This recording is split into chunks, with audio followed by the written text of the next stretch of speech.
Hey guys, in this video, I'll show you how to edit your GoDaddy website after publishing. First, log into your account.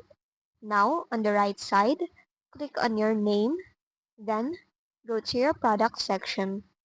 Once in, you'll see a list of your websites, so select one that you want to work with. Now, as you can see here, my website is not yet published and it is just a draft. So I will publish it first. Now just wait for it to be published. Once done, click on this Not Now button. Then go back to your website dashboard on the top right. Then click on Dashboard. Now in here, as you can see, your website is now tagged as published.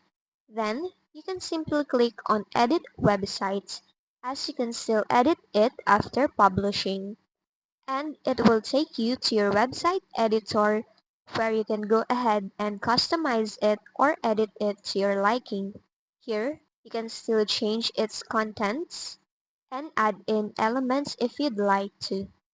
But once done on editing, click again on the Publish button at the top ribbon.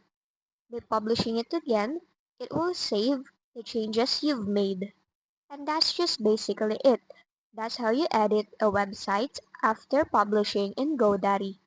If this video helped you, don't forget to like, subscribe, and hit the bell icon for more tutorials.